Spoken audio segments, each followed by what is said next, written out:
essa disciplina, como eu já disse, a gente vai tratar da questão micro, do empreendedor em si, né? Como a gente capacitar este empreendedor para operar no que a gente chama de ecoturismo. Então, o que é o ecoturismo?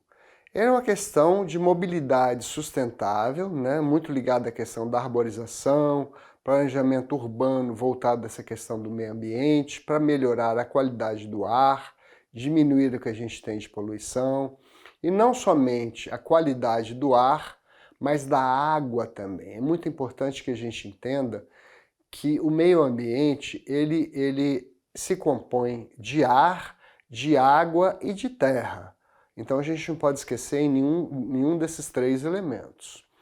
Os modelos de negócio em ecoturismo devem levar em conta também aspectos como infraestrutura dos locais que vão receber esses turistas, a limitação de visitantes, isso é importantíssimo, viu, gente? Principalmente em lugares nos quais o meio ambiente ele não suporta o afluxo de muitos turistas, porque se você tiver uma visitação em massa, você destrói o local, ele deixa de ser um local de atratividade ambiental. E isso tudo vai proporcionar uma experiência diferenciada a esses turistas que buscam esse tipo de empreendimentos sustentáveis, né? Aí a gente tem o que a gente chama de roadmap, que é um mapa, né, digamos um guia tecnológico de patentes verdes como subsídio estratégico ao empreendedorismo sustentável. Muito importante que vocês entendam que a inovação e a sustentabilidade na produção e uso de energia é muito importante, porque hoje a gente está buscando sempre uma energia limpa. E o que eu chamo de energia limpa? Aquela energia que é produzida sem digamos assim, uma resposta de poluição, qualquer coisa nesse sentido. A energia elétrica, a energia limpa, até certo ponto é limpa, mas para se produzir essa energia, você não vai ter que construir uma represa, você não vai ter que de alguma forma comprometer o social, mas você tem outras energias limpas, por exemplo, você tem energia eólica, você tem energia solar, né, que são energias puramente limpas. Então a energia limpa, ela deve ser usada para transporte. Hoje você tem diversos ônibus e veículos de transporte elétricos. Eu acho que em curto espaço de tempo a gente já deve ter transportes também movidos a energia solar, né? A questão das hospedagens que utilizam esse tipo de energia limpa e um consumo voltado a um consumo limpo, que depois o que você gerar de dejetos, de sobras, sejam tratados de forma adequada. Então, a gente fez um estudo bibliométrico sobre a sustentabilidade, segundo publicações de 2013 a 2015. Os trabalhos mais citados são, de acordo com o ano de publicação, principal abordagem, número de citações, Herner e Szymanski, em 2001, inovação de produto para garantir o sucesso de longo prazo da empresa. Depois, de acordo com Aurora e outros, em 2001, características peculiares da Índia para garantir a perenidade do sucesso da sua indústria de softwares. Depois você tem Marré e outros em 2004, fazendo uma descrição de um projeto específico implantado na agricultura, justamente voltado para a questão do turismo rural, né? Depois a gente tem os outros autores, que é o Williams e outros, publicado em 2003, no qual ele faz uma discussão sobre um framework. Ele constrói um framework focado em rupturas ou revisões do projeto 27, tá? E depois você tem Naylor e outros, em 2002, que fazem uma descrição de um projeto na área de saúde com enfoque na participação da comunidade. Depois você tem READ, já em 2005, onde você tem um maior destaque a relevância do envolvimento das pessoas de campo para que a pesquisa acadêmica tenha relevância e aderência às áreas da saúde. Alguns tipos de turismo que podem ser e devem ser buscados pelos micro e pequenos empreendedores, né, na área do turismo sustentável no Brasil, principalmente turismo sol e praia. Não podemos esquecer do turismo rural, do turismo de aventura. Esse é um turismo muito interessante, um turismo que tem um perfil de turistas que busca esse tipo de turismo e paga muito bem por isso. Por exemplo, escalada de montanhas, turismo náutico, etc., que é bem interessante, tá? O ecoturismo, em termos de trilhas, aqui, por exemplo, a gente tem na Bahia a região da Chapada Diamantina, e a gente tem uma questão cultural que pode e deve ser muito bem explorada, tá? Porque a gente tem muito de história e muito de cultura para mostrar. Isso tudo deve ser sustentado no que a gente chama de sustentabilidade urbana. E para isso a gente tem que ter formas de mensurar, avaliar e monitorar a qualidade do desenvolvimento urbano das cidades baianas, em termos do que está sendo feito em termos de tratamento de água e esgoto, o que está sendo proporcionado em termos de segurança, o que está sendo oferecido em termos de infraestrutura de saúde, e sempre buscar, gente, serviços em horários mais flexíveis. Porque sempre que você tem esses serviços com horários limitados e a pessoa busca algum tipo desses serviços fora do horário especificado e elas não acham, isso causa uma experiência negativa. E aí a gente tem que buscar o quê? Facilitadores e evitar entraves ao desenvolvimento sustentável no setor de serviços. Então, facilitadores no sentido de enaltecer a cultura, mas de alguma forma evitar que apenas os interesses privados sejam priorizados, que a questão do capital, se o investidor não tiver esse capital, que ele tenha condições de obter financiamentos a taxas de juros razoáveis e que o poder público proporcione essa infraestrutura que vai dar uma melhor experiência ao cliente. Agora, uma coisa que a gente tem que considerar também, quando a gente fala de modelos de novos negócios em ecoturismo, é a questão da indústria e a mudança climática. Isso está sendo muito discutido, porque a indústria tradicional ela causava um impacto climático muito negativo. Já a indústria mais moderna, a tecnologia mais moderna, está buscando cada vez menos interferir e impactar essa mudança climática. Ou seja, as estratégias empresariais relativas ao tópico de utilização de energia, sempre buscando energia limpa e renovável. Eu, mais uma vez, ressalto a importância da energia solar e da energia eólica. Outra coisa que é importantíssima, eu faço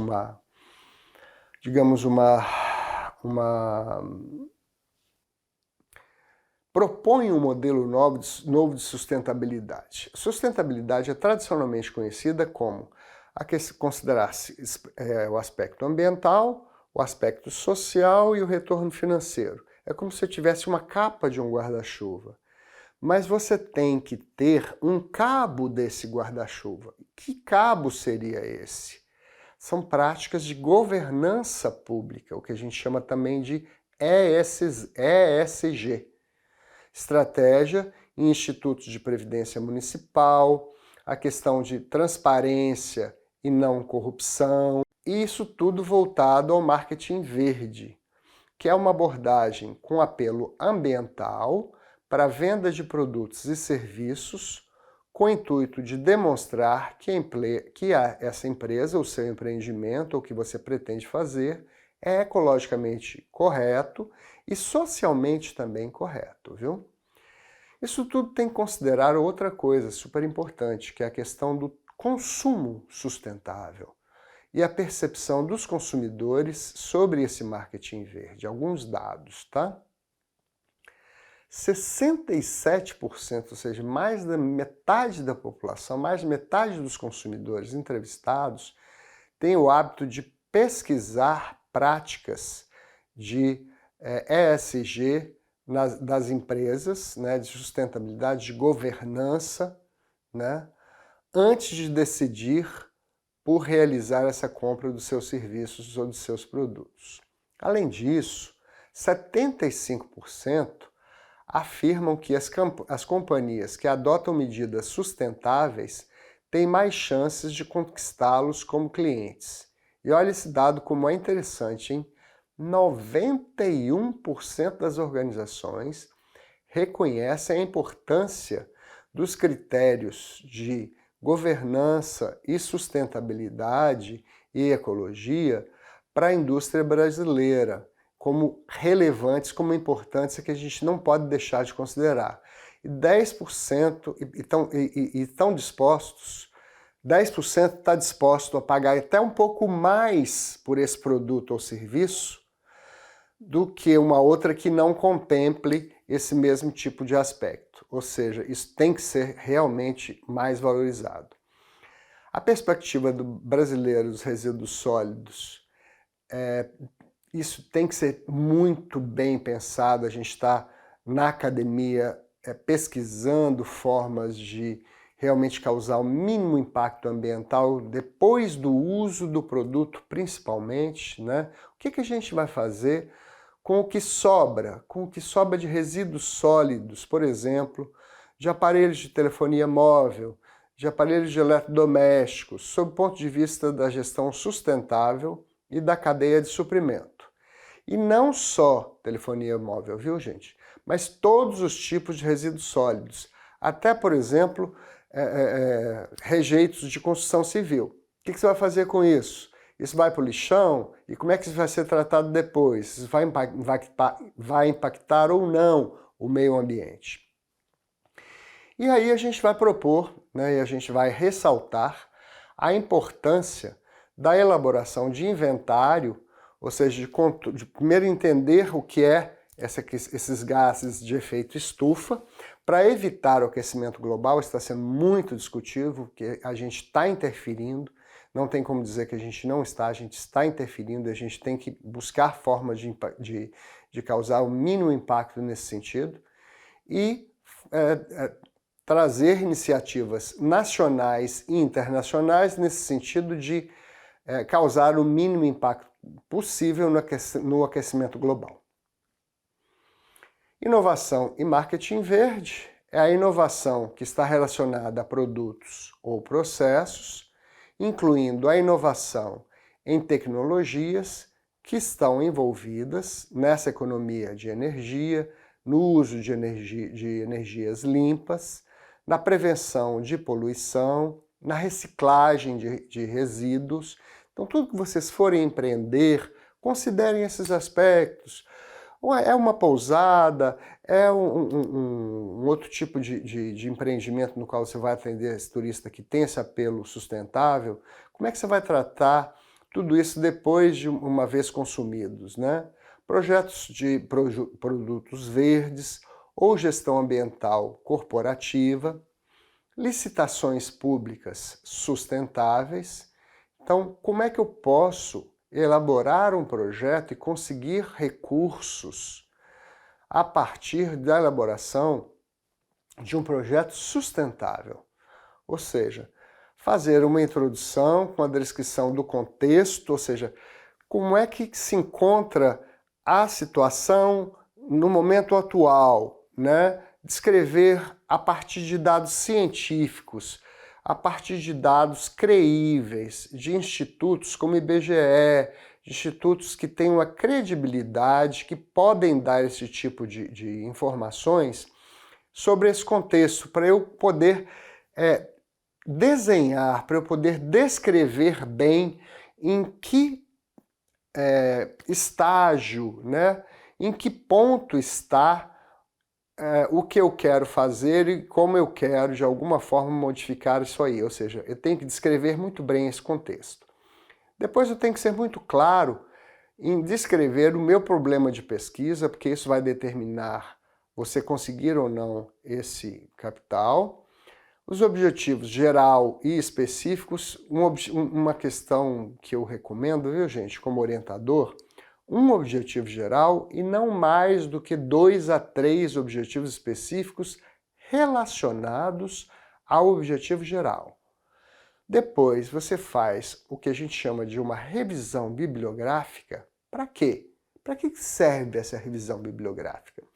Essa revisão bibliográfica serve para se levantar o que já se sabe a respeito do tema, para que você não se proponha a inventar a roda, visto que a roda já foi inventada. Então, eu vou partir do que já se sabe para propor alguma coisa nova. Eu tenho que dar conta, eu tenho que deixar claro que eu sei do que já foi levantado, do que já se sabe, para propor o novo. Como? Através do que eu vou descrever na metodologia. Como é que eu vou conseguir isto? Como é que eu vou efetivamente desenvolver esse projeto? Depois da metodologia, você tem a coleta dos dados, né? Ou seja, você faz um tratamento desses dados depois, você vê o que você tem de resultados esperados e o que você tem de resultados obtidos, o que você tem de capital necessário, que você precisa para implementar aquele seu projeto, tá? E depois eu chego nas conclusões e recomendações, eventualmente limitações daquela pesquisa que eu fiz. Mas preste atenção que o principal já foi dito até agora, que é essa questão de elaborar um projeto. Por fim, a gente traz uma coisa que é super importante, que são as definições do turismo, né? Eu acho muito interessante. O turismo, de acordo com alguns autores, é a droga da felicidade. E o turismo, as suas implicações psicológicas, sociais, econômicas, que tem tudo a ver com a felicidade, tem tudo a ver com o ócio. Não tenham medo de dizer que você está recebendo uma pessoa, muitas vezes, para lazer, para não fazer nada, para simplesmente ficar à toa, para ver o sol, para ver a praia, para entrar na água. Sabe? Isso é importante. O turista, quando ele busca o escape, né? Ele busca sair da rotina do dia a dia, ele busca muitas vezes não fazer nada. Isso não tem nada de errado. Ou ele pode buscar, por exemplo, o turismo de aventura, ou ele pode buscar o prazer das mais diversas formas, o cultural, né? E diversos outros tipos de experiência que a gente já mencionou. Então, vocês já tiveram a disciplina comigo, que é o curso de Economia Verde. Agora a gente está tendo esse outro curso, que é Modelos de Negócios em Ecoturismo. Vocês já têm o meu contato, eu me coloco à disposição como professor. Eventualmente, se vocês precisarem de uma consultoria para desenvolver algum projeto específico de vocês têm o meu contato. Vocês têm o contato do coordenador, eu me coloco totalmente à disposição e tenho interesse profissional e pessoal neste negócio que é o ecoturismo. Muito importante, muito relevante e que tem tudo para crescer muito. Muito obrigado a todos e até mais.